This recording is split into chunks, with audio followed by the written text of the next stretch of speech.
Bismillahirrahmanirrahim. Assalamualaikum warahmatullahi wabarakatuh.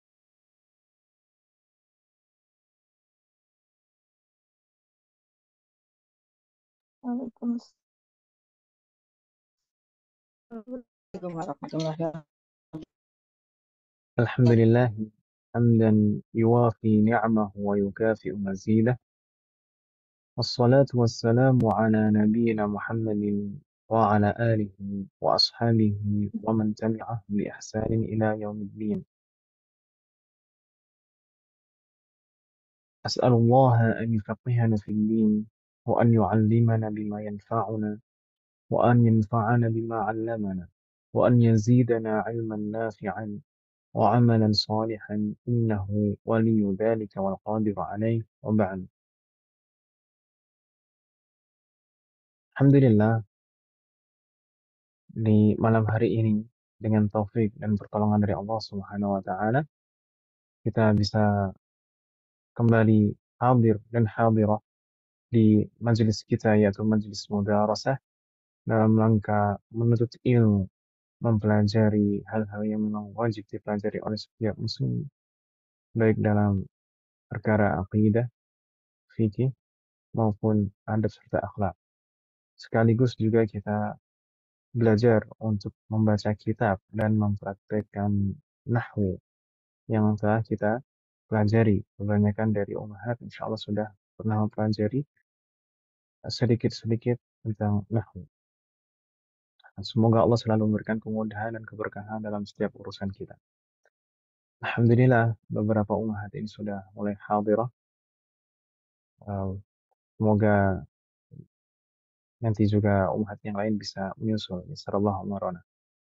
Sambil menunggu umat yang lain, mungkin kita bahas beberapa hal yang juga penting bil munasabah, karena kebetulan terkait dengan waktu.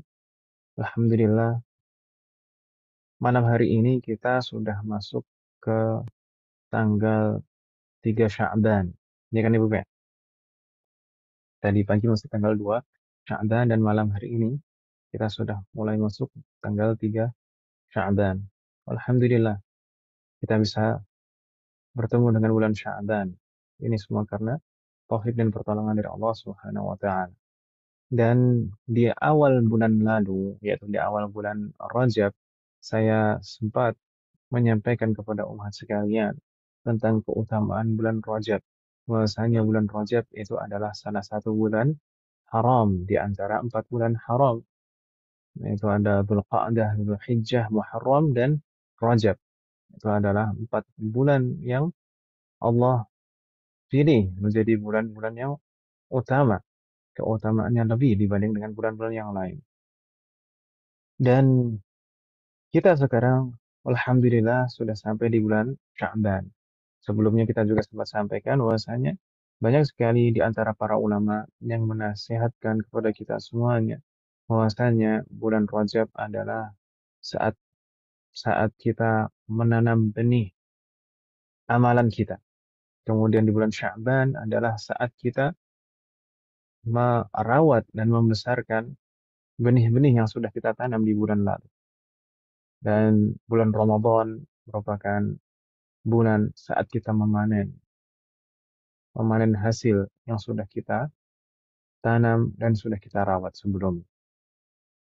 Semoga Allah selalu memberikan taufik kepada kita semuanya. Di bulan Sya'ban ini sebenarnya tidak kalah penting, tidak kalah utamanya dibanding dengan bulan haram sebelumnya, yaitu bulan Rajab. Karena tadi seharusnya kita ketika di bulan Rajab itu sudah memulai start, kita memperbanyak istighfar, kemudian kita juga mulai latihan untuk memperbanyak amalan. Maka di bulan ini hendaknya kita semakin menjaga amalan itu. Semakin, kalau bisa semakin ditambah amalan tersebut. Dan di antara yang menunjukkan keutamaan bulan Sya'ban adalah hadis yang diriwayatkan oleh ibunda kita semuanya yaitu Aisyah radhiyallahu anha. Beliau radhiyallahu anha menuturkan, "Ma ra'aitu Rasulullah sallallahu alaihi wasallam istakmala siyama syahrin illa Ramadana, wa ma ra'aituhu aktsara siyaman minhu fi Sya'ban."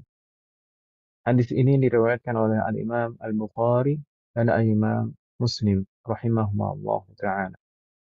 Baik, apa yang dimaksud hadis tersebut? Ibunda kita radhiyallahu anhu, Aisyah radhiyallahu anha, beliau menuturkan bahwasanya beliau tidak pernah melihat Rasulullah Shallallahu Alaihi Wasallam berpuasa 1 bulan penuh, betul-betul full 1 bulan, kecuali hanya di bulan Ramadan. Dan dulu kita di tahun lalu persis sepertinya, mulai di bulan Sya'ban, kita saat membahas fikih Ramadan, kita sempat sebutkan juga masalah ini. Maksudnya Rasulullah puasa 1 bulan penuh itu di bulan Ramadan saja. Itu pun tidak semua Ramadan yang Rasulullah lalui itu betul-betul sempurna full puasa di bulan Ramadan. Karena terkadang beliau mendapati udzur di saat Ramadan dan beliau mengqadanya di waktu yang lain. Namun tetap dengan qada tersebut berarti. Dan Ibunda Aisyah radhiyallahu anha melanjutkan, wa ma ra'aituhu aktsara siyaman minhu fi Sya'ban. Dan Salam. Waalaikumsalam warahmatullahi wabarakatuh. Kaifa Afwan haluk Ustaz. ya Bu Ashraf? Ini khairin alhamdulillah. Barakallahu fiik, Ustaz. Afwan Ustaz telat. Ada La ba'sa. kajian. Allahu akbar. Na'am, la ba'as. Wafaqanallah jami'an. Kita Mm-mm. lanjutkan tadi setelah Ibunda Aisyah menyampaikan bahwasanya beliau tidak pernah melihat Rasulullah puasa 1 bulan penuh full, betul-betul 1 bulan kecuali di bulan Ramadan. Lalu beliau melanjutkan, dan aku juga tidak pernah melihat beliau yaitu Rasulullah Shallallahu Alaihi Wasallam banyak sekali berpuasa di selain bulan Ramadan kecuali di bulan Sya'ban. Kalau dibanding dengan bulan-bulan yang lain, puasa Rasulullah itu di bulan Sya'ban paling banyak dibanding dengan bulan-bulan yang lain selain Ramadan. Gitu Ibu ya. Jadi Ya. hendaknya kita juga mem- memotivasi diri kita untuk memperbanyak amalan, untuk memperbanyak ibadah sebagaimana kita sebutkan tadi saat bulan Ramadan ini adalah waktu untuk merawat benih yang telah kita tanam di bulan lalu, untuk membesarkan benih yang kita tanam di bulan lalu. Di antaranya adalah dengan memperbanyak puasa. Kemudian mungkin ada pertanyaan, kenapa sih Rasulullah kok banyak sekali berpuasa di bulan Sya'ban? Padahal puasa di bulan Sya'ban itu bukan puasa wajib, tapi kenapa banyak sekali puasanya? Bahkan ada yang memahami dari beberapa riwayat itu, beliau juga hampir full di bulan Sya'ban itu puasanya. Baik. Salah seorang sahabat, karena saking penasarannya, pernah bertanya kepada Rasulullah secara langsung terkait alasan beliau kenapa banyak puasa di bulan Sya'ban, yaitu sahabat Usamah ibn Zaid radhiyallahu anhu. Beliau berkata, "Qultu," saya bertanya kepada Rasulullah, "Ya Rasulullah, lam ara tasumu min syahrin min asyhur ma tasumu min Sya'ban." Ya Rasulullah, aku tidak pernah engkau melihat puasa, aku tidak pernah melihat engkau berpuasa dalam 1 bulan sebanyak di bulan Sya'ban. Maka faqala, Rasulullah menjawab sallallahu alaihi wasallam, "Dzaka syahrun yaghfalun nasu fihi anhu baina Rajabin wa Ramadan, wa huwa syahrun turfa'u fihi al-a'malu ila rabbil alamin, wa uhibbu an yurfa'a amali wa ana sha'im." Hadis ini diriwayatkan oleh Al-Imam An-Nasai dan beberapa imam hadis yang lain. Rasulullah menjawab seperti itu tadi. Alasannya, "Dzaka syahrun yaghfalu an-nasu fihi an."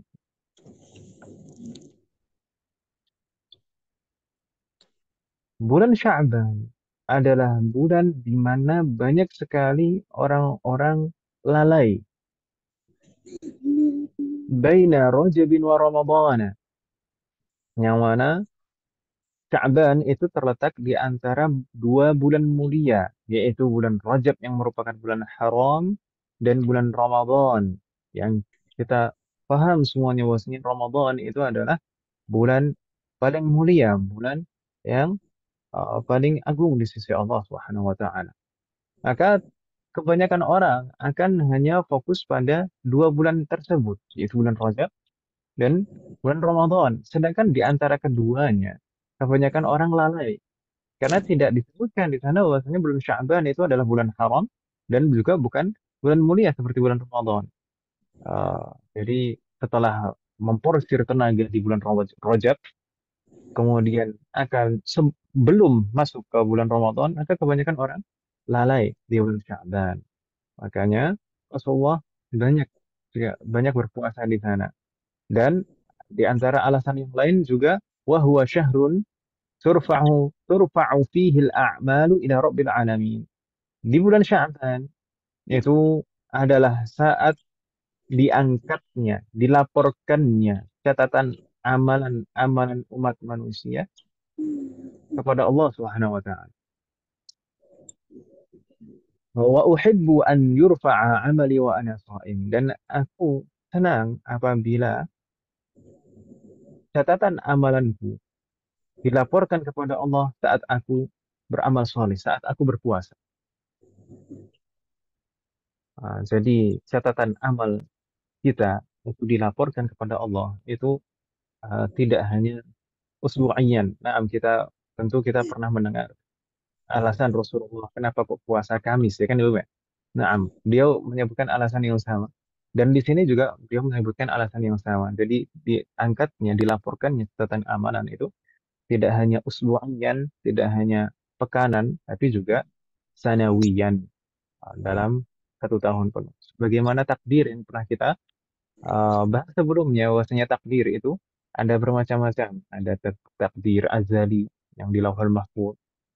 Ada juga takdir yang dicatat ketika kita di dalam kandungan. Ada juga takdir yang dicatat secara tahunan, yaitu di malam Lailatul Qadar.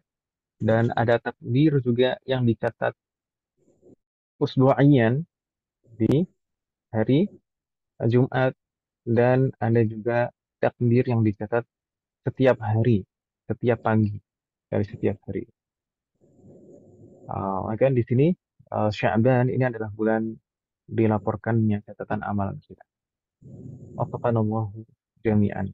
Tadi ada dua alasan berarti yang disebutkan oleh Rasulullah. Ini syahru Sya'ban, bulan Sya'ban ini adalah kebanyakan orang lalai di dalamnya. Dan memang ibadah di saat orang-orang lalai itu keutamaannya lebih besar dibanding dengan ibadah-ibadah di saat orang-orang bersamaan mengamalkan amalan soleh. Itulah mengapa di antara sebab sholat malam itu pahalanya lebih besar daripada sholat sunnah di siang hari. Karena sholat malam di malam hari itu adalah saat-saat kebanyakan manusia lalai, yaitu banyak tidur, terlelap di dalam tidurnya. Ya kan Ibu ya? Wafakanallahu jami. Lalu mungkin ada pertanyaan, wafakanallahu, eh Ustadz, bukannya di sana ada hadis yang menyebutkan bahwasanya Rasulullah melarang kita untuk berpuasa di pertengahan bulan Sya'ban saat Rasulullah bersabda, "Idzan tasafa Sya'banu fala tasum." Ketika bulan Sya'ban itu sudah masuk pertengahannya, maka janganlah kalian berpuasa. Demikian juga ada riwayat yang lain yang melarang untuk eh, berpuasa di ujung bulan Sya'ban sehari atau 2 hari ujung bulan Sya'ban. Bagaimana hal tersebut? Sebenarnya ini juga pernah kita singgung di pembahasan fikih Ramadan di tahun lalu. Mungkin bisa di murajaah lagi. Tapi sekilas saja kita sebutkan bahwasanya larangan tersebut, larangan untuk berpuasa setelah lewat pertengahan Sya'ban atau sebelum sehari atau 2 hari sebelum Ramadan, maka itu larangan tersebut berlaku bagi orang yang tidak punya kebiasaan puasa sebelumnya. Kalau misalkan seseorang tidak terbiasa puasa sebelumnya, tidak pernah puasa sebelumnya, kemudian tiba-tiba mau puasa sunnah setelah pertengahan bulan Sya'ban, maka itu tidak boleh. Masuk ke larangan di dalam hadis tersebut. Begitu Ibu kan? Wafaqanallahu jami'an. Ya. Adapun kalau orang yang punya kebiasaan sebelumnya, maka tidak masalah untuk melanjutkan kebiasaan berpuasanya. Dan sempat juga kita sebutkan dulu di uh, fikih Ramadan dulu, bahwasanya di dalam mazhab Syafi'i, al-'adatu tathbutu bil marrah. Kebiasaan itu bisa dihitung hanya sekali saja. Kalau misalkan sebelumnya pernah puasa sekali, maka selanjutnya boleh berpuasa. Misalkan di bulan Sya'ban tadi. Sebelum masuk ke pertengahan bulan Sya'ban, seseorang puasa Senin dan Kamis. Jadi 1 pekan sebelum masuk pertengahan bulan Sya'ban, seseorang puasa Senin dan Kamis dengan kebiasaan sekalinya itu sepekan sebelumnya.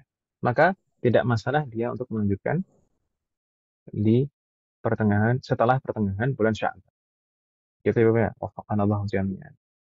Namun sebenarnya ada 3 macam puasa sebenarnya setelah pertengahan Sya'ban. Ada puasa musyak. Ada puasa yang disengaja disambungkan dengan puasa Ramadan. Bisa jadi itu di hari yang meragukan apakah betul-betul sudah masuk Ramadan atau belum. Itu maka seperti itu puasa di yaum syak itu haram. Kemudian ada puasa sunnah mutlaqah yang kita sebutkan barusan, maka itu hukumnya tidak masalah kalau punya kebiasaan sebelumnya. Kemudian ada juga puasa wajib. Kalau puasanya adalah puasa wajib, maka wajib dilaksanakan. Apa misalnya puasa wajib di bulan Sya'ban? Apa ibu sekalian? Misalnya apa? Puasa wajib di bulan Sya'ban itu apa misalnya? Bapak Bagaimana?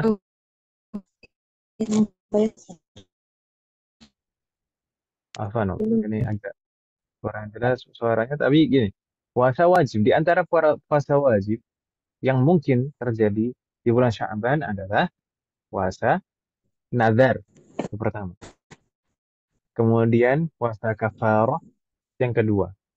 Dan yang ketiga adalah puasa qadha Ramadan yang lalu. Gitu ya, Bu ya. Itu puasa-puasa wajib, maka tidak masalah kalau dilaksanakan setelah pertengahan bulan Sya'ban. Harus malah harus dilaksanakan, namanya puasa wajib. Dan ibu-ibu sekalian, kalau misalkan masih punya tanggungan puasa, hutang puasa Ramadan, maka mari langsung apa namanya segera di qadha, segera dibayar hutang puasanya. Jangan sampai sudah nanti tiba-tiba sudah masuk bulan Ramadan, kemudian belum membayar qadha puasa Ramadan sebelumnya. Karena konsekuensi bagi yang menunda qadha puasa Ramadan tanpa udzur, maka harus bertobat, kemudian tetap harus mengqadha setelah berlalu bulan Ramadan tahun ini, dan juga harus membayar kafarah. Harus membayar kafarah di setiap harinya, berupa memberi dan baik, itu mungkin jelas mukaddimah sambil menunggu Ibu ya. Alhamdulillah ini sudah banyak yang hadirah, ada 11 umahat, akan ada 10 umahat, eh, dan mungkin nanti ada yang masuk kembali, dan untuk yang qadarullah malam hari ini tidak bisa hadirah, untuk yang sakit semoga segera diberi kesembuhan, dan untuk yang sibuk semoga selalu diberi kemudahan dan keberkahan dalam urusan. Baik. Amin. Wafaqanallahu jami'an. Al-ummahat wal akhwat. Kita pekan yang lalu kita masih membahas tentang pengantar ilmu fikih dan kita sampai di pembahasan 4 madhab. Ya kan Ibu Ben? Ya. Dan paling terakhir yang kita bahas kemarin adalah terkait dengan Al-Imam Asy-Syafi'i. Ya atau ya? Subhanallah. Kemarin kita bahas tentang Al-Imam Asy-Syafi'i, baik nama beliau, nasab beliau, kemudian sekilas tentang perjalanan hidup beliau. Ya kan Ibu Ben? Subhanallah. Ya. Maaf nih, nampaknya eh, laptop saya agak berat.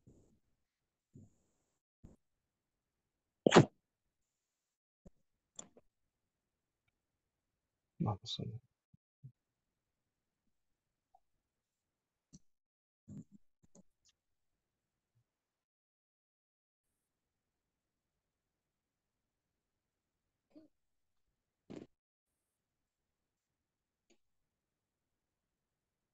Lanjut. Ini kan. Kita kemarin membahas tentang nasab, nama dan nasab Al-Imam Asy-Syafi'i, kemudian kita juga membahas masa hidup beliau, kemudian sekilas tentang perjalanan hidup beliau, baik ketika beliau dilahirkan di Gaza, kemudian saat berpindah ke Mekah, sempat juga berhijrah ke Madinah, kemudian sempat juga ke Yaman, dan beliau sempat juga dibawa ke Baghdad, kemudian kembali ke Mekah, kemudian kembali ke Baghdad lagi, kembali ke Mekah lagi, kemudian sempat singgah sebentar di Baghdad, dan setelah itu ke Mesir, dan beliau meninggal di Mesir. Dan kita juga telah membahas tentang ibadah dan ketakwaan Al-Imam Asy-Syafi'i rahimahullah ta'ala dan juga ilmu dan kecerdasan beliau. Insya Allah itu cukup sekilas tentang Al-Imam Asy-Syafi'i sebagai gambaran bagaimana keimaman beliau dan diakui oleh para ulama yang lain. Malam hari ini insya Allah kita akan membahas tentang mazhab beliau. Jadi perkembangan mazhab Asy-Syafi'i dan para ulama'nya dan juga kitab-kitab di dalam. Kita sempat kemarin menyampaikan dan membahas bahwasanya mazhab Syafi'i itu betul-betul dirintis sendiri oleh Al-Imam Asy-Syafi'i. Ya kan Ibu ya? Dan Ya. eh, mungkin bisa dikatakan satu-satunya imam mazhab yang menulis dengan lengkap baik usul madhabnya maupun furu' madhabnya. Baik usul madhabnya, maksudnya usul madhab itu kaidah-kaidah dalam mengambil kesimpulan dari dalil, yaitu kitab usulul fiqh. Biasanya kita kita kenal dengan istilah usulul fiqh. Beliau menulis kitab yang disebut dengan Ar-Risalah dan juga beliau menulis sendiri kitab fikih beliau, yaitu kitab Al-Um. Jadi ini salah satu-satunya imam madhab yang betul-betul menulis sendiri dengan lengkap seperti itu. Dua-duanya, baik kaidah-kaidah dalam mengambil kesimpulan hukum maupun kesimpulan-kesimpulan hukumnya. Itu usul fikihnya dan fikihnya. Usul fikihnya di kitab Ar-Risalah dan fikihnya di kitab Al-Um. Dan sempat kita sebutkan kemarin bahwasanya pada masa hidup Al-Imam Asy-Syafi'i sendiri, mazhab beliau ini mengalami 2 fase. Ya kan Ibu Bia? Masih ingat Ibu sekalian? Pada masa hidup Al-Imam Asy-Syafi'i sendiri, mazhab beliau ini mengalami 2 fase, yaitu al-madhab al-qadim, mazhab lama beliau, yaitu saat beliau berada di Baghdad, dan al-madhab al-jadid, saat beliau berada di Mesir. Ya kan Ibu ya? Jadi Ya. sebelumnya saat di Baghdad untuk yang kedua kalinya, Al-Imam Asy-Syafi'i itu sudah menuliskan kedua kitab beliau, yaitu Ar-Risalah dan Al-Um. Namun saat beliau sampai di Mesir, Beliau banyak bertemu dengan ulama-ulama di Mesir, dan banyak melakukan dialog di sana, dan beliau meneliti ulang dari kesimpulan-kesimpulan beliau sebelumnya. Dan dari hasil penelitian ulang beliau tersebut, sebagian, bukan semuanya, bukan semua pendapat beliau yang direvisi, tapi beliau merevisi sebagian dari pendapat-pendapat sebelumnya, baik di dalam usul fikih beliau, yaitu di dalam kitab Ar-Risalah, maupun dalam kesimpulan-kesimpulan fikih beliau di dalam kitab Gitu Ibu ya. Dan Yes. kitab Ar-Risalah dan kitab Al-Um yang sampai di kita sekarang, yang dicetak sekarang itu adalah Ar-Risalah Al-Jadidah dan Al-Um Al-Jadid. Kitab Al-Um Al-Jadidah. Baik. Gitu Ibu ya. Nah, Yes. jadi riwayat untuk madhab jadid itu yang sampai sekarang. Wafaqanallahu jami'an. Amin. Insya Allah tidak bingung Ibu ya.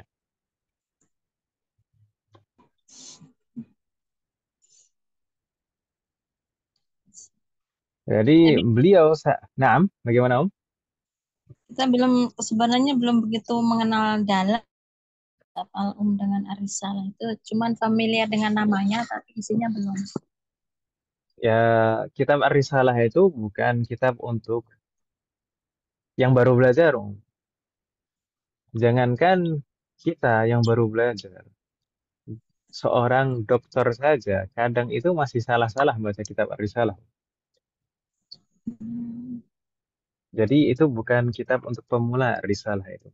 Belum lagi memahaminya, mau baca aja kadang masih salah, belum lagi memahaminya itu. Dan Sudah ada, anehnya lagi, bagaimana Om? Anehnya sudah ada. lagi keajaiban di terjemahan Indonesia, gerakan terjemah buku di Indonesia itu memang ajaib. Seorang dokter saja yang memang bidangnya fikih dan usul fikih kadang masih salah membacanya dan belum kadang itu dalam satu halaman itu masih belum 100% bisa memahami. Tapi di kita itu sudah diterjemahkan kitab tersebut, Om. Nggak tahu penerjemahnya ini paham atau enggak. Ya. Wallahualam. Emang unik terjemahan di kita itu. Semangat penerjemahan itu luar biasa. Tapi ya ada plus minusnya. Alhamdulillah. Kalau kita untuk pemula yang ringan-ringan itu diterjemahkan bagus. Tapi kalau misalkan kitab-kitab yang bukan untuk pemula justru eh, sebenarnya kurang bagus diterjemahkan. Ya kan Ibu Pe? Ya. Baik. Kita tadi sampaikan bahwasanya di masa hidup Al-Imam Asy-Syafi'i sendiri itu sudah mengalami dua fase madhab beliau, yaitu Al-Madhab Al-Qadim dan Al-Madhab Al-Jadid. Al-Madhab Al-Qadim saat beliau berada di Baghdad yang kedua kalinya. Di sana beliau mempunyai banyak murid. Di sana beliau mempunyai banyak murid yang nanti lebih dikenal dengan perawi madhab qadim. Jadi murid-murid yang meriwayatkan al-madhab al-qadim.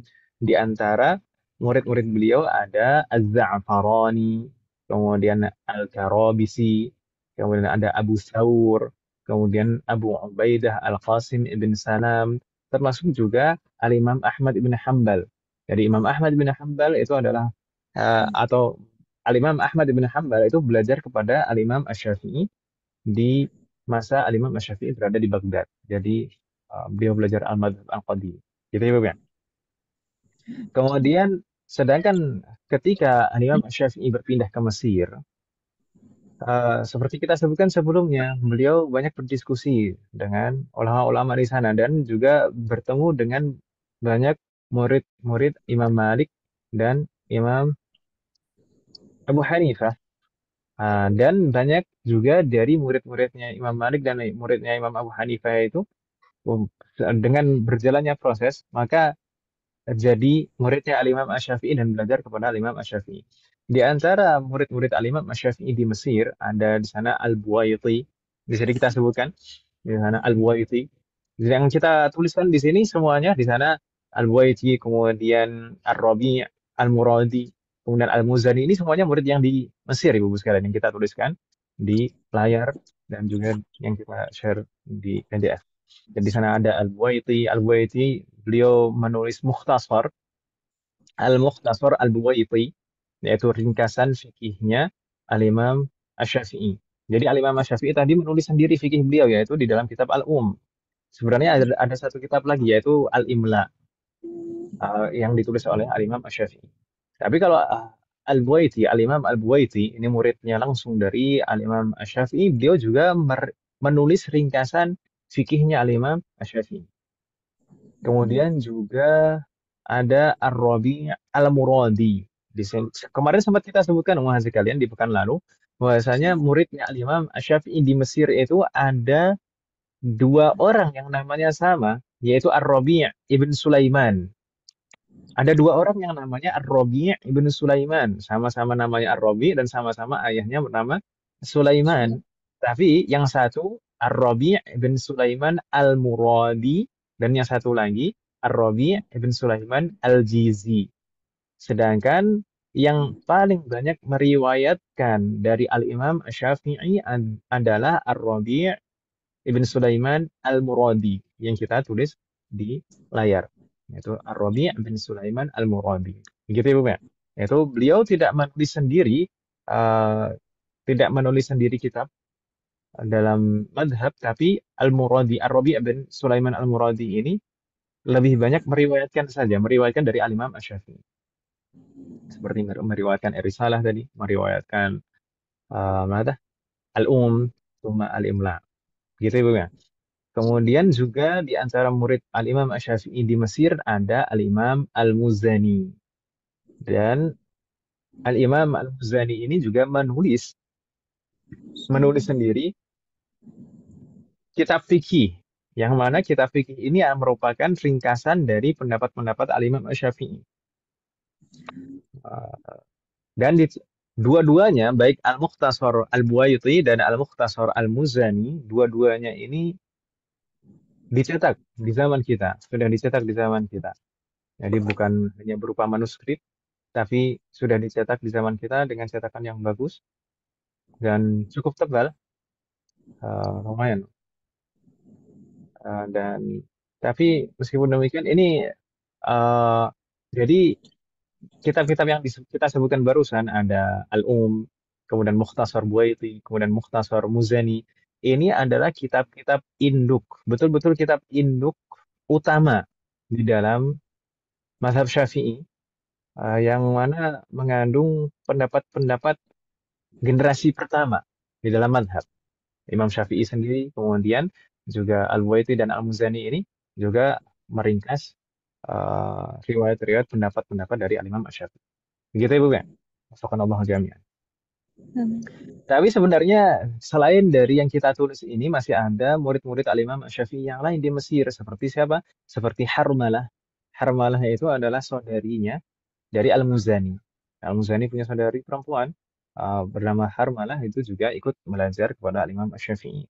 Kemudian ada juga seperti Yunus ibn Abdil A'la, kemudian Muhammad ibn Abdil Hakam, dan tadi yang kita sebutkan Ar-Rabi' ibn Sulaiman Al-Jizi. Begitu ya, Bu ya? Itu di antara murid-murid langsung Al-Imam Asy-Syafi'i. Tapi yang masyhur memang tiga yang kita sebutkan di layar. Begitu ya, Bu ya? Wafaqqanallahu jami'an. Jadi ini fase pertama saat pembentukan madhab. Kemudian kita masuk ke fase berikutnya. Setelah di sana fase pertama, yaitu masa membentuk madhab, dan tokoh-tokohnya adalah Al-Imam Asy-Syafi'i sendiri bersama murid-murid beliau yang menulis ringkasan dan meriwayatkan dari Al-Imam Asy-Syafi'i. Maka di fase berikutnya, di sana adalah fase pengembangan dan penyebaran madhab. Baik. Fase berikutnya adalah fase pengembangan dan penyebaran madhab. Maksudnya pengembangan dan penyebaran madhab di sini bagaimana? Maksudnya di sana uh, madhab yang sudah dirintis sebelumnya itu banyak tersebar di berbagai wilayah di penjuru dunia dengan kitab-kitab induk tadi, seperti kitab Mukhtasar Al-Muzani. Memang yang paling banyak dipelajari di zaman itu, di fase kedua ini dulu itu yang menjadi rujukan utama adalah Mukhtasar Muzani awalnya. Awalnya, Om, ya. Nanti sebelum sebelum Al-Imam Al-Juwaini, Abu Muhammad Al-Juwaini ini menulis kitab Nihayatul Matlab. Semua orang ketika belajar mazhab Syafi'i itu selalu menghafal Al-Mukhtasar Al-Muzani. Menghafal loh, bukan hanya membaca, tapi dihafal. Padahal jumlah halamannya ratusan, 400 lebih. Satu jilidnya 400 yang cetakan yang tebal. Baik. Itu Oke. dihafal. Orang dulu, bukan orang kita. Orang kita cuma beberapa halaman aja ngapal aja berbulan-bulan. Itu nggak selesai. Wafaqanallahu jami'an. Na'am. Eh, Waalaikumsalam warahmatullahi wabarakatuh. Ini Bu Mia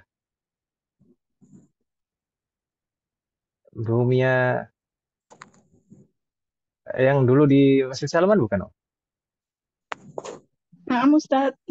oh Masya Allah. Ahlan wa sahlan. Lama kita tidak bertemu dan belajar bareng. Ustadz, kayak Wafaqanallahu hal jami'an. Ustadz. Alhamdulillah, tayyib. Ahlan wa sahlan. Kok Alhamdulillah. bisa dapat linknya? Oh? Kan Dikasih nggak Mbak ada di dua, grup nomor Ustadz. seperti ini. Oh, alhamdulillah. Atau kalau misalkan nanti mau masuk grup juga nggak apa-apa. Ahlan wa sahlan. Baik, Ustadz. Syukuran jazakumullah khairan. Jazakallah khairan katsiran. Ini termasuk dulu yang awal-awal belajar di Masjid Salman ini dengan beberapa ibu yang lain. Wafaqanallahu jami'an. Baik. Kemudian kita katakan tadi masa perkembangan dan masa penyebaran. Penyebaran ini tadi mazhab Syafi'i, mazhab Imam Syafi'i ini mulai menyebar di berbagai penjuru dunia dan masa pengembangan. Maksudnya apa? Pengembangan dari beberapa kitab ringkasan tadi. Ada kitabnya Al-Imam Syafi'i sendiri yaitu kemudian kitab Al-Mukhtasar Al-Buwaiti dan Al-Mukhtasar Al-Muzani. Di sana orang-orang para ulama itu ada menemukan sisi pengembangan. Maksudnya terkadang ada beberapa permasalahan yang tidak dibahas secara detil di kitab-kitab yang tadi, kitab atau kitab Mukhtasar Buaiti atau Al-Mukhtasar Al-Muzani. Maka para ulama ini beristihad. Para ulama ini beristihad. Dan uh, akhirnya akan timbul beberapa pendapat. Dan selain itu juga terkadang ada ikhtiarat. Ikhtiarat itu apa? Ikhtiarat itu biasanya seorang ulama itu berpendapat menyelisihi pendapat madhabnya sendiri. Jadi dia punya pendapat, dia beristihad. Dia sudah sampai derajat ijtihad, maka dia beristihad dan ternyata hasil dari ijtihadnya itu berbeda dengan pendapat madhab. Maka itu disebut ikhtiarat. Gitu Ibu ya? Baik. Yes. Jadi banyak berkembang di fase kedua ini banyak berkembang eh, mazhab Syafi'i. Baik. Di antara ulama di fase kedua ini di sana ada Ibnu Shuraij, kemudian ada Al-Qaffal. Al-Qaffal ini ada dua, yaitu Al-Qaffal Al-Kabir, yaitu Al-Qaffal Asy-Syafi, dan ada Al-Qaffal As-Saghir, yaitu Al-Qaffal Al-Marwazi.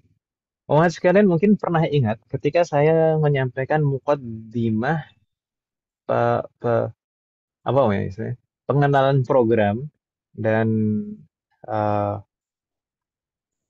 pengarahan setiap program Kubaro di awal-awal pertemuan. Beberapa kali saya mengisi. Biasanya saya cerita tentang Al-Qaffal ini. Masih ingat Ibu sekalian? Nggak ingat dong? Ya nggak apa-apa lah. Belum pernah dengar Ustaz. Masa Saya Om? Dan dulu waktu Mukadimah saya yang ngisi saya bukan Om ketika itu. waktu Pertemuan itu pertama saya Kubaro. belum, saya masuknya itu udah Pertengahan. langsung belajar. Iya, Gitu. Baik. Ya, kalau misalkan ada yang menghadiri mungkin yang mukadimah yang saya sampaikan, mungkin dulu saya pernah bercerita. Al-Qaffal ini belajar ilmu syar'i ini tidak dari kecil Ibu sekalian. Tapi beliau sesuai dengan julukan Al-Qaffal ini sebenarnya julukan beliau. Beliau pekerjaan beliau adalah tukang kunci. Qaffal itu dari kata kufel. Kufel itu gembok. Qaffal artinya tukang buat kunci. Tukang kunci Ibu sekalian. Jadi awal masa hidup beliau itu sebenarnya tidak disibukkan dengan ilmu syar'i. Sampai di usia 40 tahun. Di usia 40 tahun, beliau eh, punya inisiatif untuk membuat sensasi. Yaitu beliau ingin membuat kunci yang ukurannya sangat kecil. Tentu zaman dahulu sesuatu yang dibuat dengan ukuran sangat kecil itu sangat unik karena dahulu tidak banyak peralatan-peralatan modern seperti sekarang. Beliau ingin membuat kunci yang ukurannya sangat kecil dengan harapan beliau mendapatkan apresiasi dari orang-orang. Beliau buatlah kunci yang ukurannya sangat kecil dan setelah jadi ternyata tidak sesuai dengan harapan beliau. Ternyata orang-orang tidak mengapresiasi beliau. Jadi orang-orang mengabaikan. Akhirnya beliau sedih sekali. Beliau betul-betul sedih dan apa ya gundah. Saya murung sampai ada datang seseorang yang menghampiri beliau. Seseorang tersebut mungkin bisa dikatakan menjadi salah satu wasilah beliau untuk mendapatkan hidayah. Karena orang tersebut saat menegur Al-Qaffal, dia mengatakan, "Mabika, kenapa? Ada apa denganmu? Apa yang terjadi padamu? Kok kelihatan murung sekali." Kemudian Al-Qaffal bercerita apa yang terjadi kepada beliau. Kemudian orang tadi yang menghampiri Al-Qaffal tadi mengatakan, apakah hanya dengan semacam ini engkau ingin membanggakan diri? Apakah hanya dengan perkara seperti ini, meskipun perkara dunia, perkara kunci seperti itu saja, engkau mau membanggakan diri? Orang tadi melanjutkan, membanggakan diri itu dengan ilmu syar'i. Membanggakan diri itu dengan ilmu syar'i. Al-ilm. Terus dari situ, dari perkataan itu, Al-Qaffal, itu terbuka hati dengan ilmu. Kemudian langsung Al-Qaffal itu bertanya, kemudian di mana aku bisa mendapatkan ilmu? Langsung ditunjukkan oleh orang tadi di sana, di masjid di sana. Di masjid di sana ada seorang alim yang mengajarkan ilmu. Maka langsung pergilah Al-Qaffal ke masjid.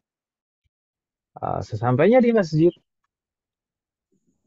Al-Qaffal ini disambut dengan baik oleh seorang alim tersebut di dalam masjid.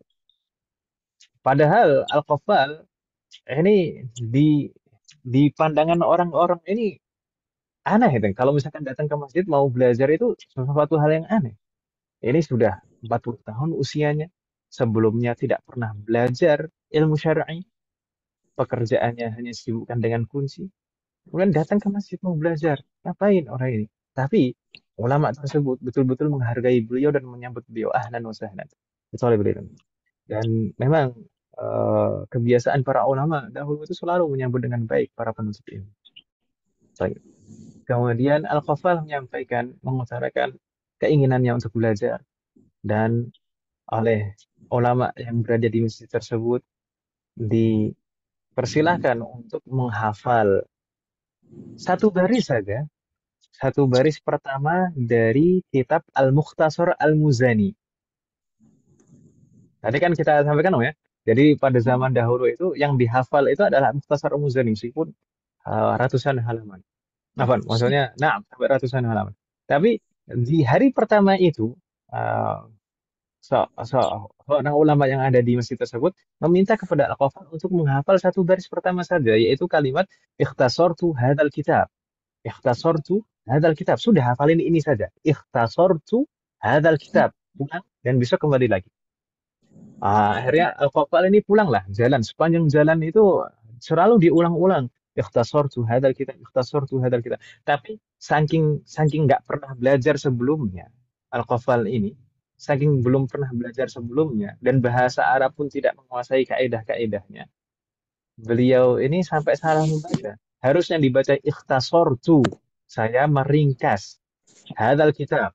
Tapi beliau salah membaca ikhtasarta. Demikian. Ikhtasarta hadzal kitab. Ikhtasarta hadzal kitab. Kan ibu-ibu di sini aja bisa tahu, bisa baca kan ibu ya. Wafakanallahu jami'an. Beliau ulang-ulang terus sepanjang jalan sampai di rumah masih diulang-ulang terus sampai beliau itu duduk di balkon di atap rumah beliau dengan mengulang-ulang dengan suara yang lantang. Ikhtasarta hadzal kitab, ikhtasarta hadzal kitab. Terus sampai ketiduran. Sampai saking diulang-ulang terus sampai ketiduran. Kemudian bangun-bangun, apa yang terjadi? Bangun-bangun lupa, Om. Lupa apa yang dihafal tadi, Om. Allah. Ya Allah, gitu. Betul-betul sedih sekali Al-Qafal ketika itu. Oh, bagaimana? Baru pertama kali belajar, kemudian suruh ngafal, sudah diulang-ulang berkali-kali sepanjang waktu, kemudian ketiduran, bangun tidur lupa. Sedih sekali. Mungkin mungkin kesedihan yang kedua ini lebih parah daripada kesedihan yang pertama gara-gara kunci tadi. Betul-betul kacau hatinya. Sampai akhirnya turun dan eh, keluar dari rumah. Keluar rumah, kemudian ketemu dengan tetangganya. Saat ketemu dengan tetangganya, itu ditanya dengan tetangganya, ini kalimat apa yang kau ulang-ulang semalaman ini? Ikhtasarta hadzal kitab. Baru dari situ ingat lagi. Oh, hadhihi kalimah allati hafizha. Ah, baru ingat lagi. Saat ingat itu, langsunglah Al-Qafal ini pergi ke masjid lagi untuk menemui gurunya. Saat menemui guru beliau, maka guru beliau tidak bukan ngatain ya. Kalau kita mungkin dikatain, udahlah ini nggak bakat untuk belajar. Ya, tapi guru beliau justru memotivasi. Namanya belajar itu memang butuh kesabaran, butuh proses. Nggak mungkin instan. Nah, wajar kalau misalkan seseorang saat menghafal itu lupa itu wajar. Eh, tapi jangan berhenti di situ. Jangan berhenti di situ. Lalu apa? Apa dalam prosesnya? Al-Ghaffal, beliau ini meninggal di usia 80 tahun. Dan saat itu beliau adalah orang yang paling alim, paling berilmu, paling paham terkait dengan mazhab Asy-Syafi'i. Jadi Allah betul-betul membukakan pintu ilmu kepada Al-Ghaffal ini dengan semangat dan juhdun beliau. Wafakanallahu jami'an. Jadi ibu sekalian jangan berkecil Amin. hati ibu sekalian. Ibu sekalian padahal masih muda, Iya. lebih masih kuat ibu ya. Waduh, melebihi melebihi Baik. usianya. Semoga Allah berikan taufik kepada kita semua. Berikutnya sekalian, di sana di antara ulama di fase ini adalah Al-Imam Al-Isfirayini, kemudian juga ada Al-Imam Al-Mawardi. Al-Imam Al-Mawardi ini termasuk Imam Kabir di dalam mazhab Syafi'i. Beliau Al-Imam Al-Mawardi ini juga menulis banyak kitab dalam berbagai bidang ilmu. Di antara kitab yang beliau tulis itu ada, kalau tidak salah, kalau saya tidak salah, ada Buddin wa Dunya. Ada Buddin wa Dunya. Kemudian juga beliau menulis kitab As-Siyasah Asy-Syar'iyyah. As-Siyasah Asy-Syar'iyyah artinya apa? Siyasah itu artinya politik. As-Siyasah Asy-Syar'iyyah. Jadi ada politik yang syar'i. Nah, Islam itu mencakup semua bidang kehidupan manusia. Jadi dalam perpolitikan sekalipun juga diatur dalam syariat. Jadi jangan mengira bahwasanya politik itu bernegara itu tidak ada syariatnya, tidak termasuk dalam syariat Islam. Tidak, dalam bernegara itu juga diatur di dalam syariat Islam. Gitu ya bukan? Tapi Al-Imam Al-Mawardi ini juga menulis kitab fikih Syafi'i khusus yaitu kitab Al-Hawi, Al-Hawi Al-Kabir. Kitab Al-Hawi ini teman sekalian termasuk mungkin bisa dikatakan akbarul kutub fil fiqh. Kitab yang paling besar di dalam disiplin ilmu fikih. Dan di dalam kitab Al-Hawi ini mencakup dalil-dalil di dalam mazhab Syafi'i. Jadi tidak hanya disampaikan hukum-hukum setiap permasalahan, tidak hanya disebutkan ilahnya, sebabnya, atau hikmahnya dari setiap hukum tersebut, tapi dirinci dalil-dalil dari setiap permasalahan. Kita di awal-awal belajar kita sempat menyampaikan umat sekalian bahwasanya kitab-kitab fikih itu ada tahapan-tahapannya, ya kan Ibu ya? Ada yang mukhtasar, yang ringkasan, ada yang mutawassit, yang pertengahan, ada yang mutawwal, yang panjang sekali berjilid-jilid. Yang mukhtasar itu hanya ringkasan saja dan hanya disebut poin-poin utama dalam setiap permasalahan. Tidak ada perincian, tidak ada penyebutan illah atau hikmah dari hukum tersebut, apalagi dalil. Tidak akan kita temukan dalil di dalam kitab mukhtasar. Adapun kitab mutawassit di tahapan berikutnya, di kitab mutawassit itu ada di sana biasanya selain poin-poin utama, maka di sana disebutkan ketentuan-ketentuan dalam poin-poin utama tersebut. Misalkan saja air musyammas, air yang terjemur di bawah terik matahari di dalam mazhab Syafi'i itu hukumnya makruh untuk digunakan. Tapi bukan mutlak seperti itu saja. Di sana ada 9 ketentuan. Makruh menjadi makruh itu dengan 9 ketentuan, 9 syarat. Syaratnya apa saja itu biasanya di kitab yang mutawassit, kitab pertengahan.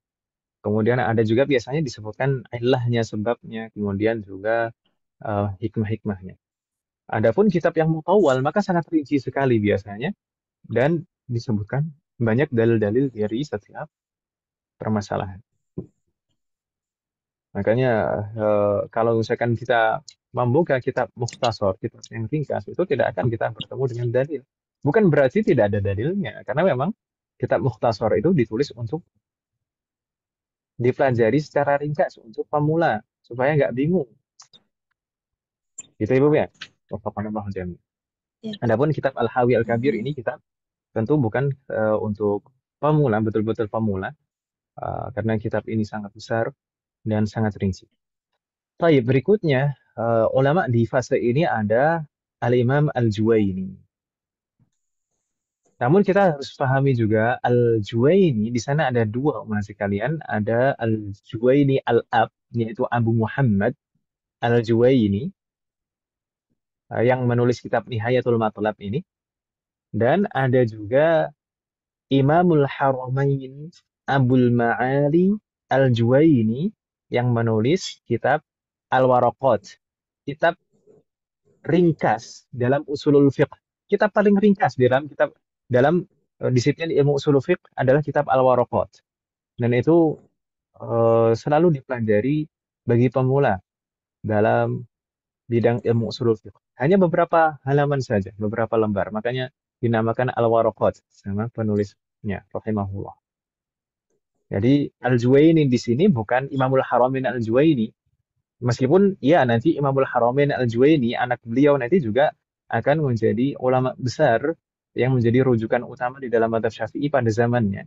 Tapi Al-Imam Al-Juwaini yang kita sebutkan di sini adalah ayahnya yang menulis kitab Nihayatul Matlab. Baik. Nihayatul Matlab, umat sekalian, kita perlu pahami di sini Nihayatul Matlab ini nama lengkapnya adalah Nihayatul Matlab fi Dirayatil Madhab. Maksudnya apa? Kitab Nihayatul Matlab ini meringkas semua riwayat-riwayat dan pendapat-pendapat di dalam mazhab Syafi'i sebelumnya. Dari semua sebelum-sebelumnya. Nah, mungkin sebelumnya yang paling banyak dirujuk adalah Mukhtasar Muzani kita sebutkan tadi. Namun juga ada mukhtasar-mukhtasar yang lain seperti Al-Buaiti dan juga kitabnya Al-Imam Syafi'i sendiri Al-Um. Belum lagi kitab-kitab ulama yang lain setelahnya yang di sana banyak ikhtiarat dan juga ada pendapat-pendapat di dalam mazhab terkait dengan permasalahan-permasalahan yang lebih rinci. Maka terkadang di fase sebelum Al-Imam Al-Juwaini menulis kitab Nihayatul Matlab, ini kebanyakan orang ini kalau mau meneliti dan mencari riwayat-riwayat dalam mazhab Syafi'i ini agak kesulitan kemana-mana larinya, kitabnya banyak sekali. Maka setelah Al-Imam Al-Juwaini menulis kitab Nihayatul Matlab ini, semua orang cukup merujuk satu kitab ini saja untuk mengetahui semua riwayat di dalam mazhab Syafi'i. Gitu ya, Bu ya. Jadi betul-betul Nihayatul Matlab ini meringkas semua Iya. pendapat dan riwayat di dalam mazhab Syafi'i. Wafaqanallahu jami'an. Amin. Baik, berikutnya umat sekalian, di antara ulama di fase ini juga ada Al-Imam Asy-Syairazi. Al-Imam Asy-Syairazi ini juga banyak menulis kitab, di antaranya beliau menulis kitab usul fiqh yang beliau namakan dengan kitab Al-Luma'. Al-Luma'. Kemudian juga beliau menulis kitab fikih yaitu Al-Muhadzab. Kitab Al-Muhadzab ini juga kitab yang penting di dalam mazhab Syafi'i. Ada yang mana kitab Al-Muhadzab ini nanti akan menjadi kitab termasuk kitab apa ya? Yang penting kenapa? Karena kita tahu Al-Imam An-Nawawi, Ibu sekalian. Al-Imam An-Nawawi juga ulama yang penting di dalam mazhab Syafi'i. Al-Imam An-Nawawi uh, dalam prosesnya nanti akan menulis syarah penjelasan dari kitab Al-Muhadzab ini dengan metode perbandingan madhab. Jadi Al-Imam An-Nawawi menulis kitab Al-Majmu' Syarhul Muhadzab yang mana di dalam kitab Al-Majmu' ini beliau menjelaskan pendapat semua madhab. Jadi perbandingan madhab. Gitu ya, Bu ya? Ada Mahat? Yes. Jadi semua madhab ini misalkan dalam Wah, satu di sini. permasalahan madhab fulan, ini misalkan pendapatnya demikian, madhab fulan pendapatnya demikian, madhab fulan pendapatnya demikian, dalilnya masing-masing demikian, demikian, demikian. Kemudian didiskusikan dari semua dalil itu tadi, maka ada diskusi di sana. Oh, dari ini dalilnya ini, dari sisi ini ada kelemahan. Kemudian dari sisi ini ada kelemahan. Kemudian beliau di akhir menyebutkan yang lebih tepat demikian, demikian, demikian. Kitab ini tebal, belasan jilid. Dan ini mungkin bisa dikatakan kitab yang apa ya, sangat sangat berharga mungkin bagi seorang penuntut ilmu. Karena di sana kita bisa wawasan kita bisa luas dari semua madhab di sana, kemudian dalil-dalil dari setiap madhab, sisi pendalilannya bagaimana dan seterusnya. Wafaqanallahu a'lam. Baik, berikutnya umat sekalian, di sana ada Al-Imam Al-Ghazali. Mungkin nama beliau ini tidak asing bagi kita, ya atau ya? Iya. Al-Imam Al-Ghazali, apalagi bagi masyarakat Indonesia. Al-Imam Al-Ghazali ini dikenal sebagai orang yang alim dan ahli ibadah. Al-Imam Al-Ghazali itu sebenarnya beliau tumbuh dalam kondisi yatim. Karena kedua orang tua beliau meninggal di saat beliau masih kecil. Dan beliau akhirnya memutuskan untuk masuk ke tempat belajar, ke madrasah. Mungkin kalau kita sekarang kita bilang ma'had gitu ya, pondok pesantren gitu. Dengan harapan beliau dapat makanan, bisa makan gratis karena anak yatim. Makanya beliau pernah mengatakan, eh, kuntu talabtul ilma laisa lillahi fa'aba an yakuna lillah. Pada awalnya dahulu aku menuntut ilmu itu bukan ikhlas karena Allah, tapi fa'aba an yakuna lillah. Tapi ilmu itu menuntunku. Ilmu itu menuntunku sampai aku betul-betul ikhlas menuntut ilmu itu hanya karena Allah. Baik. Dalam prosesnya Imam Al-Ghazali karena taufik dari Allah dan karena kecerdasan beliau, perkembangannya sangat luar biasa di ma'had tersebut. Kemudian beranjak agak besar itu, beliau sempat juga bekerja sebagai nasikh.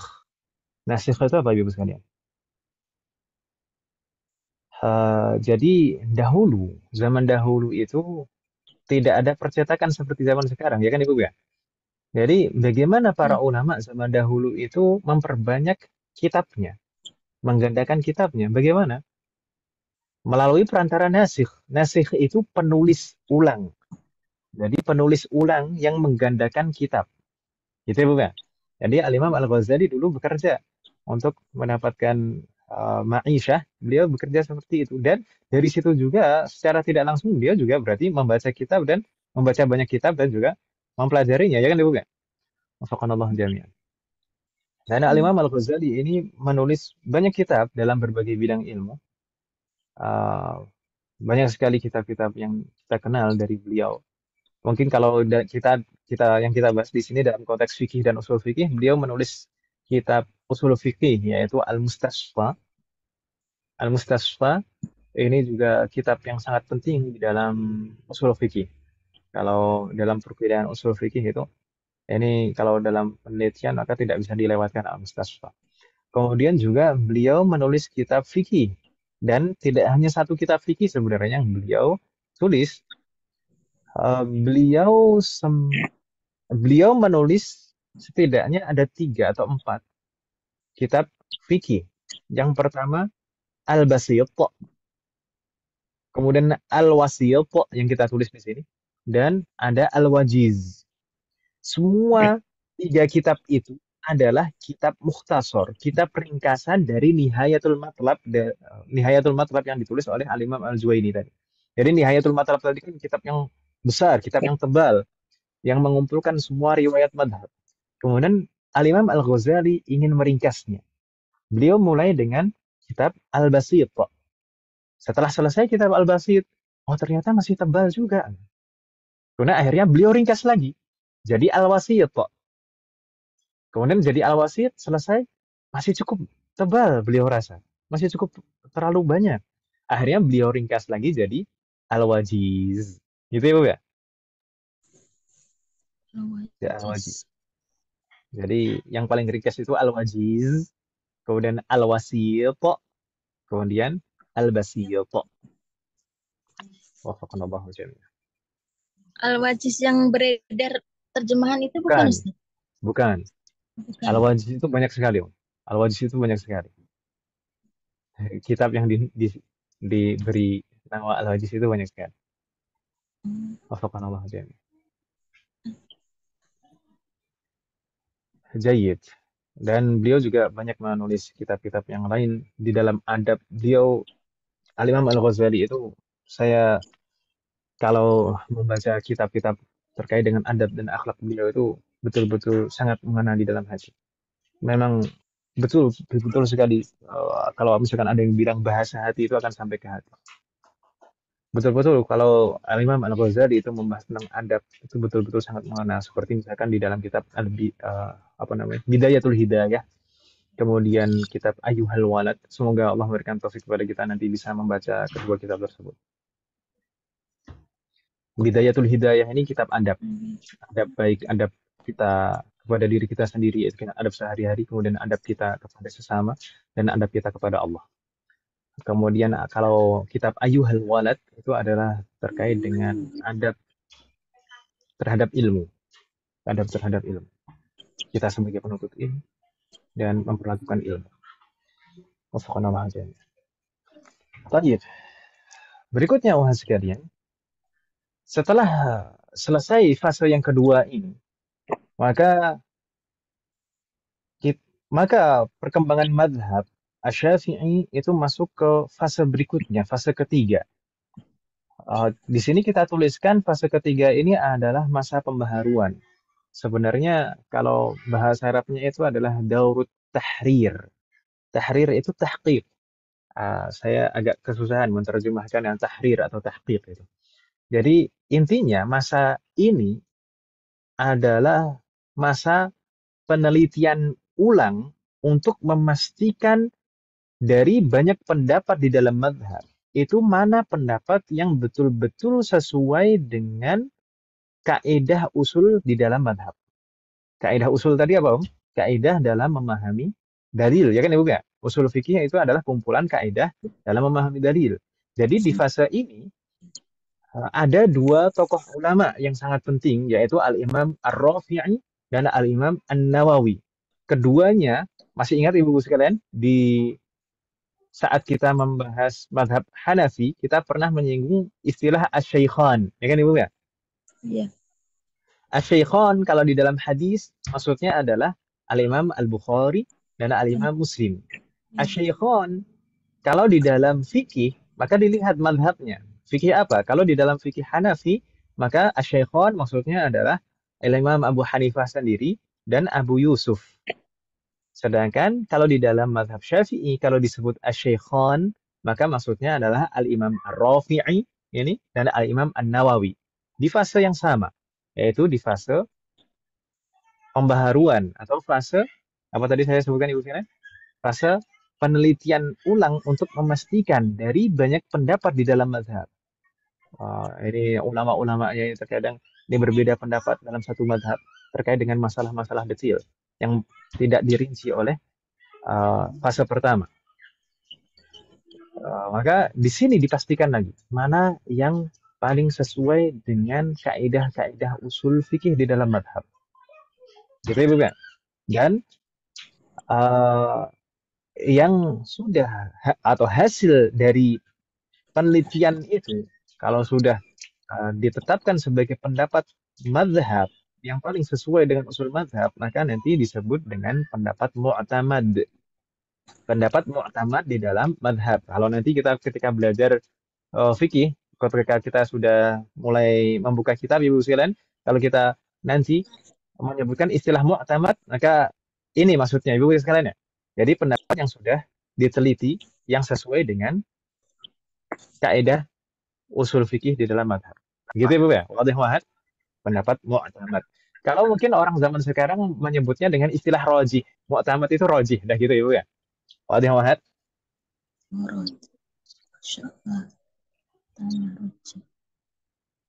Mungkin kita lebih familiar dengan istilah rojih daripada mu'tamad, ya atau ya? Iya. Ya, mu'tamad itu maksudnya yang rojih di dalam madhab. Taib, Al-Imam Ar-Rafi'i dan Al-Imam An-Nawawi. Kalau pendapat mu'tamad di dalam madhab itu yang bagaimana? Pendapat mu'tamad di dalam madhab itu kalau Al-Imam Ar-Rafi'i dan Al-Imam An-Nawawi bersepakat dalam suatu permasalahan.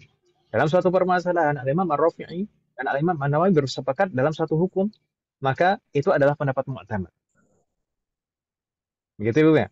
Namun, saat beliau berdua, rahimahumallah, berbeda pendapat, maka pendapat siapa yang kita ambil? Pendapat yang diambil, yang dinilai mu'tamad, kalau beliau berdua berbeda pendapat, maka yang mu'tamad adalah pendapatnya Al-Imam An-Nawawi. Begitu Ibu ya? Wadah Wahad? Mungkin para ulama menyebutkan berbagai alasan di sana kenapa kok kita mendahulukan pendapatnya Al-Imam An-Nawawi daripada Al-Imam Ar-Rafi'i. Mungkin ada yang menyebutkan bahwasanya Al-Imam An-Nawawi itu adalah ahlul hadis, lebih paham terkait dengan hadis daripada Al-Imam Ar-Rafi'i. Tapi ada juga yang membantah ini. Al-Imam Ar-Rafi'i itu juga ahlul hadis. Meskipun secara tingkatan keilmuan hadis itu mungkin tidak seperti Al-Imam An-Nawawi. Gitu ya, Bu ya? Kemudian juga dari keikhlasan dan kewara'an, Al-Imam An-Nawawi itu jauh lebih luar biasa. Jadi bahkan dikatakan Al-Imam An-Nawawi adalah orang yang paling alim dan orang yang paling zuhud dan wara' pada zamannya. Bayangkan saja Al-Imam An-Nawawi itu puasa setiap hari, Ibu sekalian. Al-Imam An-Nawawi itu puasa setiap hari. Makan itu hanya sekali sehari, yaitu saat buka, setelah Isya. Dan minum itu hanya sekali sehari, yaitu saat sahur.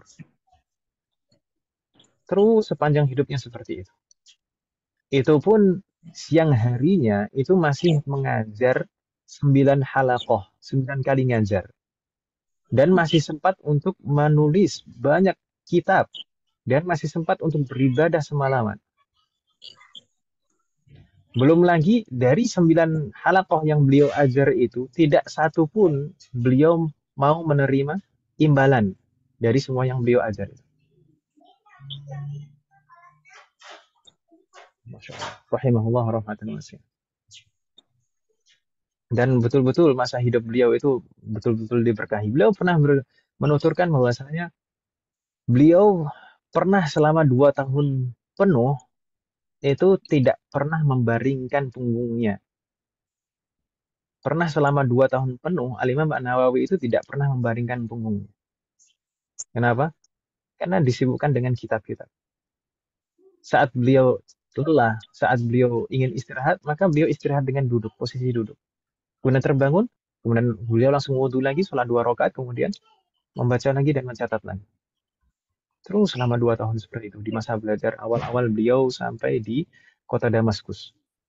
Setelah berpindah dari kota Nawah, kemudian belajar di kota Damaskus. Wafaqanallahu jami'an.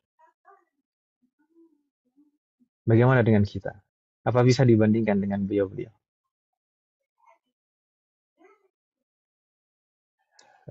Kita hanya bisa meratapi diri kita. Semoga Allah memberikan taufik kepada kita semua. Baik, Al-Imam Ar-Rafi'i ini menulis kitab fikih. Sebenarnya beliau menulis ada 2 kitab fikih yang tercatat. Di sana yang kita tuliskan di layar itu ada kitab Al-Muharrar, Al-Muharrar dan kitab Fathul Aziz. Ada 2 kitab. Ada kitab Al-Muharrar di sini dan kitab Fathul Aziz. Dua-duanya adalah kitab ringkasan. Afwan. Kalau Al-Muharrar ini ringkasan. Al-Muharrar ini ringkasan dari kitab Al-Wajiz punya Al-Imam Al-Ghazali tadi. Tadi Al-Imam Al-Ghazali punya Al-Wajiz, Al-Wasit, dan Al-Basit. Al-Wajiz itu diringkas menjadi Al-Muharrar punya Al-Imam Ar-Rafi'i ini. Tapi juga Al-Imam Ar-Rafi'i ini menulis syarah juga, yaitu Fathul Aziz Fathul Aziz Syarhu Al-Wajiz. Jadi ada 2 kitab. Yang satu kitab syarah, yang satu kitab ringkasan. Gitu ya, bukan? Wafaqanallahu jami'an. Dan dalam prosesnya 2 kitab tadi, yaitu Fathul Aziz dan Al-Muharrar ini, itu keduanya diringkas lagi oleh Al-Imam Nawawi. Jadi Al-Muharrar itu diringkas menjadi kitab Minhajut Talibin di sini, yang kita tuliskan di sana. Itu ringkasan dari kitab Al-Muharrar. Dan Fathul Aziz itu diringkas menjadi kitab Rawdatut Talibin. Jadi satu Minhajut Talibin, yang satu lagi Rawdatut Talibin.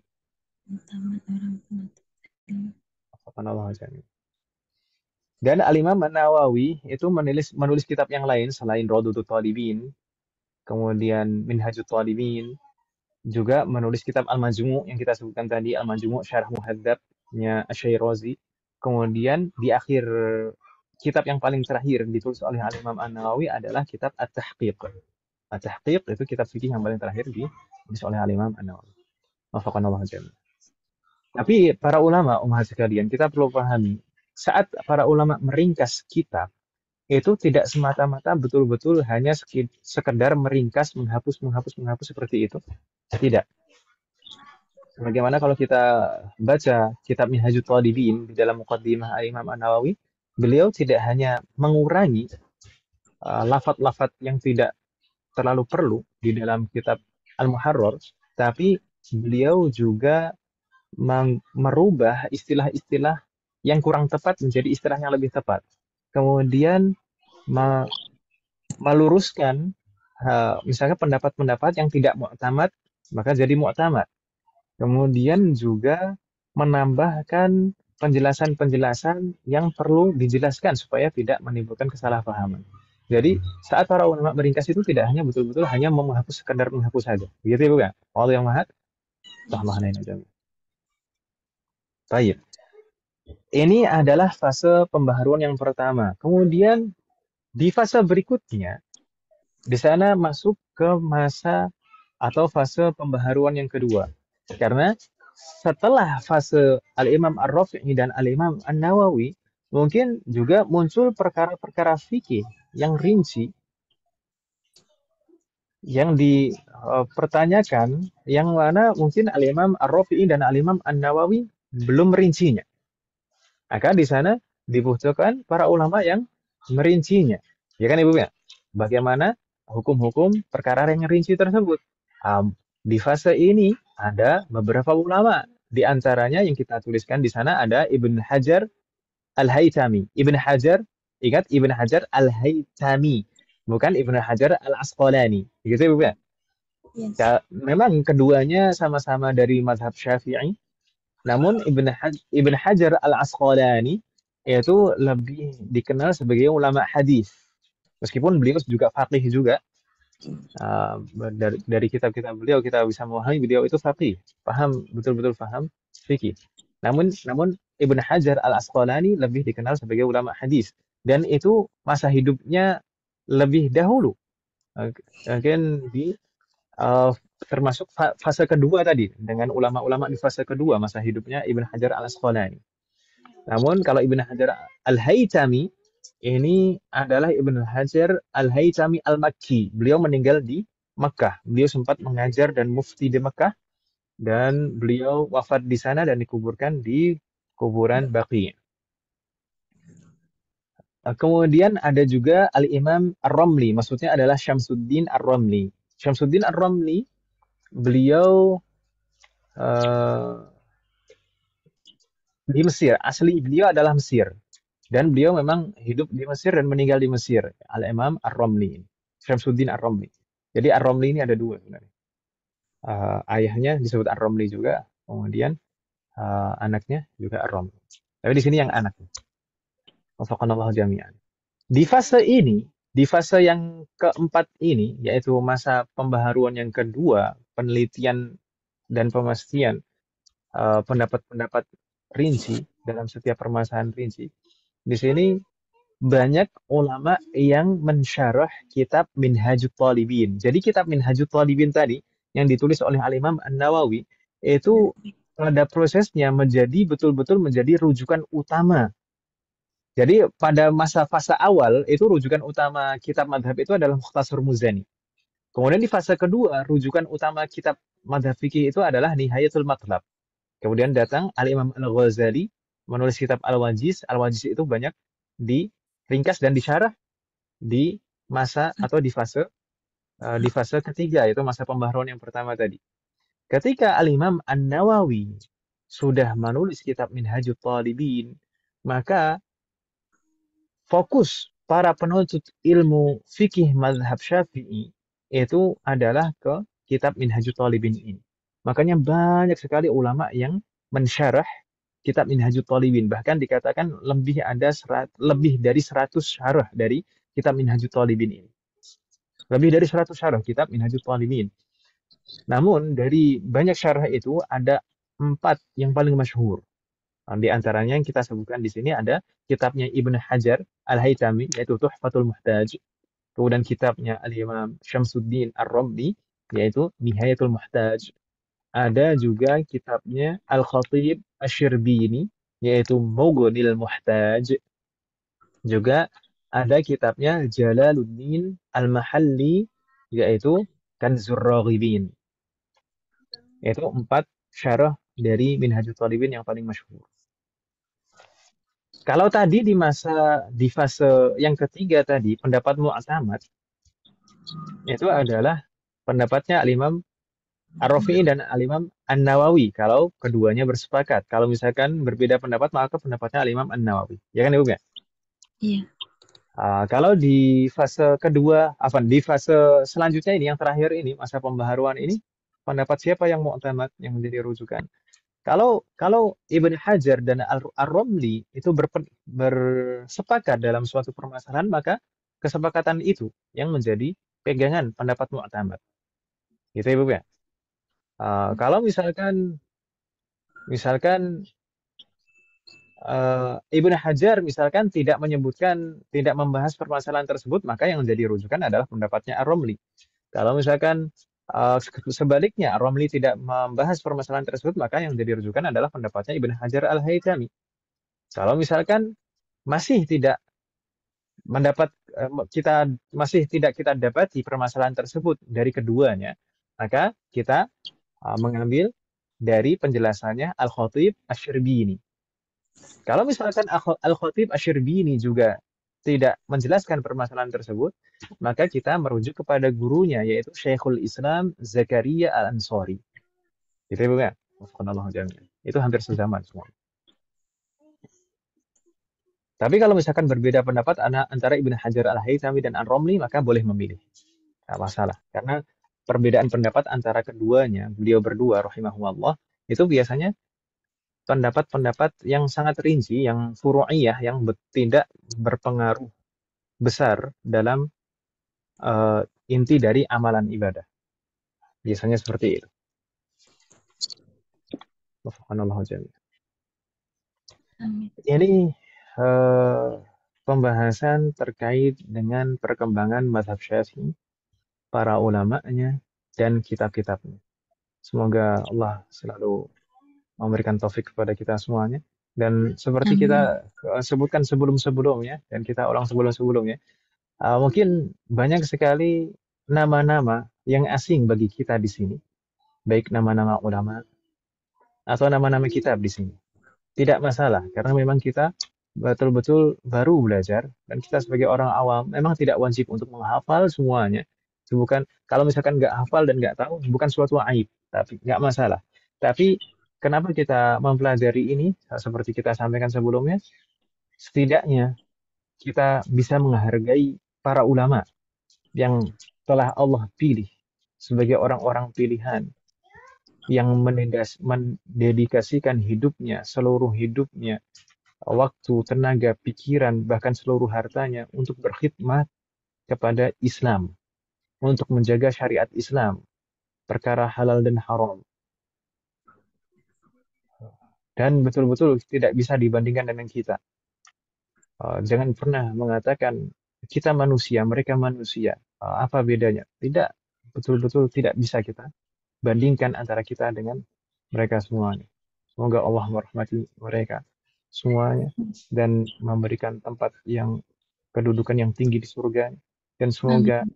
kita juga mendapatkan syafaat nanti dan juga mendapatkan keberkahan dari keilmuan-keilmuan para ulama. Amin.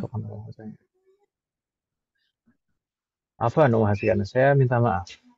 Nampaknya Iya. waktunya habis ya, Bu ya? Boleh bertanya sedikit, Ustadz? Na'am, tafadhal. Di sini Dengan di senang susah. perubahan yang pertama itu, yang ketiga, ya perubahan pertama, dan penulis hadis arba'in itu, Ustadz. Sahih. Al-Imam An-Nawawi itu merupakan ulama yang bisa disebut mutafannin, yaitu menguasai hampir semua bidang ilmu, kecuali ilmu kedokteran.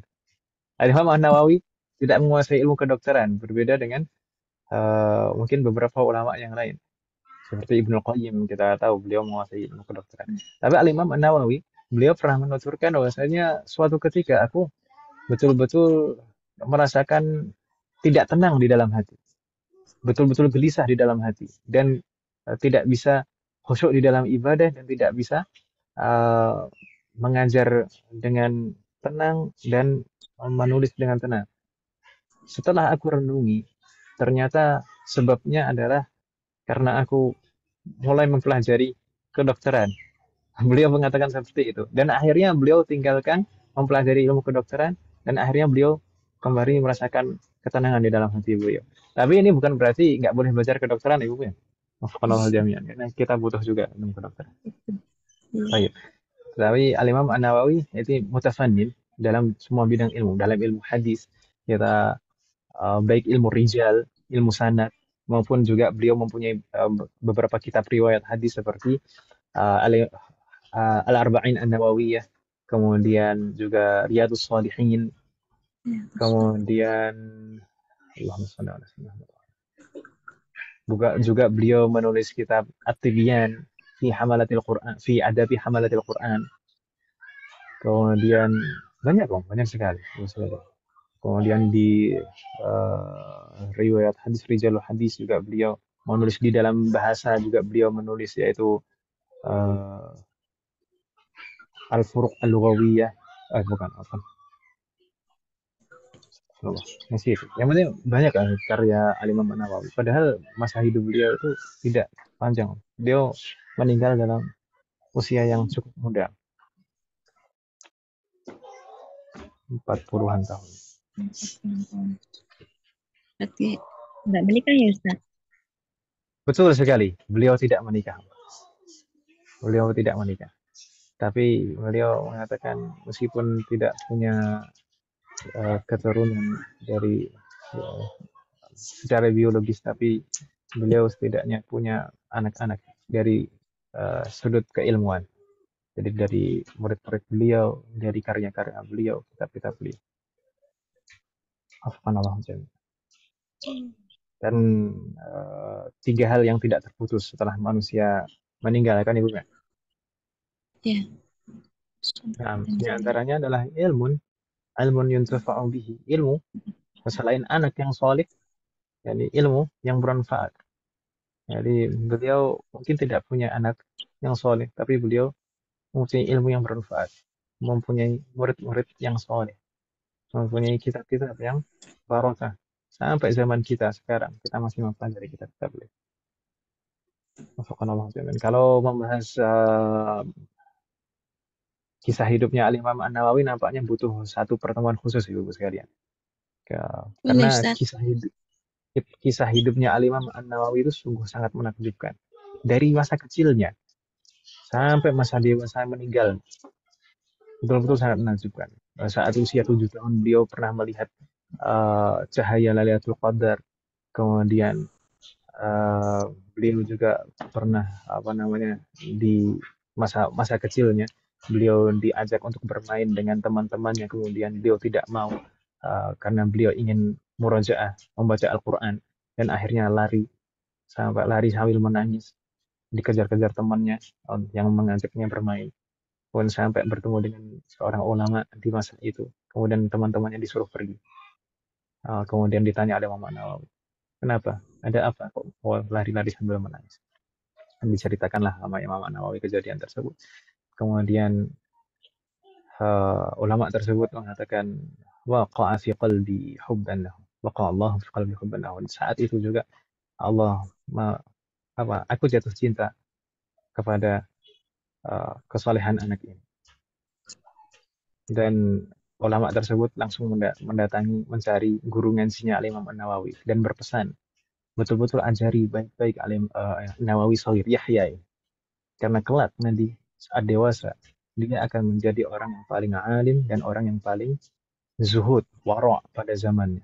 Dan betul itu terjadi. Wafaqanallahu jami'an.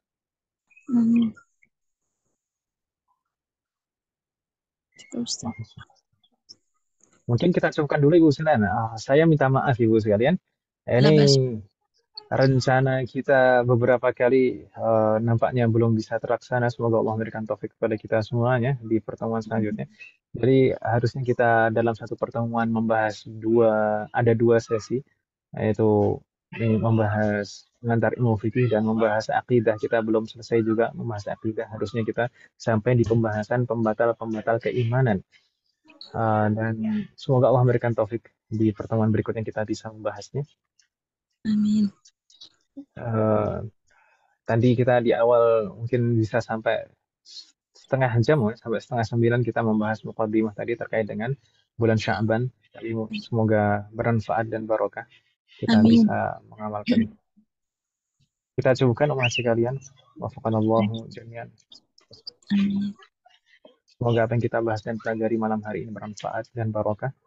Amin. Semoga Allah selalu memberikan taufik kepada kita semuanya sehingga kita bisa mengamalkan setiap ilmu yang kita pelajari. Semoga Allah selalu memberikan kemudahan, keberkahan, kesabaran, keistiqomahan, serta keikhlasan dalam proses belajar kita. Amin. Semoga Allah selalu memberikan taufik dan hidayah kepada kita semuanya, diberikan juga kepada orang-orang yang kita sayangi. Semoga Allah selalu melindungi kita semuanya dan juga orang-orang yang kita sayangi dimanapun berada. Jika di antara kita yang sakit, atau kerabat kita, atau keluarga kita yang sakit, semoga segera diberi kesembuhan oleh Allah Subhanahu wa Ta'ala. Amin. Khusus dari umahat sekalian di sini yang mungkin tidak bisa hadirah, di majelis malam hari ini. Mungkin karena sakit seperti Bu Siti yang dia sedang sakit. Atau mungkin karena kerabatnya sedang sakit seperti Bu Anita yang anak beliau baru operasi kemarin. Atau yang kita tidak tahu. Semoga segera diberi kesembuhan oleh Allah Subhanahu wa taala. Amin. Semoga Allah menjadikan kita semua yang termasuk hamba-Nya yang soleh dan soleh dan bertakwa kepadanya. Semoga Allah menjadikan keluarga kita dan anak keturunan kita termasuk hamba-Nya yang soleh dan solehah, dan semoga terlahir dari mereka generasi ulama. Semoga Allah mengumpulkan kita bersama dengan keluarga kita dan anak keturunan kita di surga Firdaus. Amin. Semoga Allah selalu melindungi negara kita dan memperbaiki kondisi negara kita. Semoga Amin. Allah memberikan pemimpin yang terbaik untuk negara kita. Allahumma la tusallit alaina bidunubina man la yakhafuka fina wa la yarhamuna. Allahumma la tusallit alaina la Allahumma na'udzu bika min imarati as-sibyan was-sufaha. Amin. Semoga Allah mengampuni semua dosa-dosa kita, baik yang lalu maupun yang akan datang, baik yang kita lakukan secara sembunyi-sembunyi maupun terang-terang, baik yang kita sadari maupun tidak kita sadari. Semoga Allah mengampuni semua dosa-dosa kita dan menerima semua amal ibadah. Semoga Allah mengampuni semua dosa orang tua kita dan guru-guru kita dan menerima semua amal ibadah mereka. Semoga Allah selalu memberikan keberkahan dalam setiap urusan kita, baik dalam ilmu, waktu, usia, dan keluarga kita. Semoga Allah selalu memberikan taufik kepada kita semuanya sehingga kita bisa senantiasa ridha dalam setiap urusan kita, bisa senantiasa ridha, bersabar dan bersyukur atas semua ketetapan dan ketentuan Allah Subhanahu wa taala. Semoga Allah memberikan kepada kita semuanya husnul khatimah.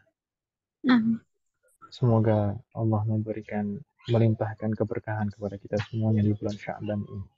Dan semoga Allah memberikan taufik dan pertolongan kepada kita sehingga kita bisa bertemu dengan bulan Ramadan dalam kondisi yang betul-betul siap secara zahir maupun batin, sehingga kita bisa maksimal beribadah di dalamnya dan mendapatkan semua keutamaan di dalamnya. Semoga Allah selalu memberikan pertolongan, perlindungan, dan kekuatan kepada saudara-saudara muslim kita yang dalam kondisi sulit dan terdesak, dalam kondisi susah, di manapun juga, terutama di Palestina dan terutama di Gaza. Semoga Allah selalu melindungi mereka, menolong mereka dan memberikan kekuatan kepada mereka dalam segala hal, baik secara zahir maupun batin. Semoga Allah selalu menguatkan fisik mereka dan keimanan mereka. Semoga Allah selalu memberikan kekuatan, semoga Allah selalu memberikan kecukupan dalam semua kebutuhan mereka. Semoga Allah selalu menyatukan hati mereka dan menyatukan barisan mereka sehingga tidak ada perpecahan di antara mereka. Semoga Allah selalu menolong dan melindungi para mujahidin yang sedang berjuang di jalan Allah. Semoga Allah selalu menerima dan merahmati para syuhada dan semua umat Islam yang telah gugur di sana. Semoga Allah selalu merahmati mereka, memberikan rasa aman di dalam hati mereka dan menjadi penolong bagi mereka. Semoga Allah segera menurunkan azab dan kehancuran kepada Zionis Israel dan negara-negara kafir dan orang-orang kafir dan munafik yang membantu Zionis Israel dalam menyerang Palestina. Wassallallahu ala nabiyyina Muhammadin wa ala alihi wa sahbihi ajma'in. Allah sedikit ini informasi. Insyaallah sebelum Ramadan, persis sebelum Ramadan, kita akan melaksanakan dan mengadakan daurah nahwu singkat, mungkin 2 hari, Sabtu dan Ahad, dan insyaallah kita akan usahakan bisa menyelesaikan 1 kitab nahwu yang ringkas untuk pemula. Insyaallah kita akan membahas kitab An-Nahwu Shaghir. Memang sebelumnya kita pertimbangkan apakah kita mempelajari Al-Ajrumiyah atau An-Nahwu Shaghir, dan setelah beberapa pertimbangan kita pastikan insyaallah kita akan mempelajari An-Nahwu Shaghir karena An-Nahwu Shaghir itu lebih ringan dan lebih sistematis pembahasannya. Semoga Allah memberikan taufik dan kemudahan. Dan mungkin juga berpikir juga di Ramadan nanti. Di Ramadan nanti juga insya Allah akan ada daurah Al-Quran. Rencananya untuk rencananya semoga Allah memberikan taufik dan kemudahan. Untuk rencananya nanti daurah Al-Quran itu ada daurah kaidah, yaitu daurah tajwid. Nanti mungkin mempelajari matan seperti tuhfah atau jazariyah, kita belum pastikan nanti tuhfah atau jazariyah. Dan juga daurah untuk murojaah. Jadi yang ingin memurojaah hafalannya selama ini, maka kita sediakan fasilitas yang bisa menyimak setorannya gitu kan, untuk murojaah selama Ramadan. Semoga Allah memberikan taufik. Dan sebenarnya saya juga ada terpikir untuk nanti kita bisa Ramadan, mungkin ada beberapa hari di bulan Ramadan kita bisa membahas fikih yang terkait dengan ibadah-ibadah di bulan Ramadan, seperti fikih sholat tarawih, kemudian fikih i'tikaf, fikih zakat gitu kan. Semoga Allah memberikan kemudahan dan taufik. Amin. طيب نكتفي وصلى الله على نبينا محمد وعلى آله وصحبه أجمعين. سبحانك اللهم وبحمدك أشهد أن لا إله إلا أنت أستغفرك وأتوب إليك. والسلام عليكم ورحمة الله وبركاته. Waalaikumsalam warahmatullahi wabarakatuh. wabarakatuh. Barakallahu fiik. وفيكم.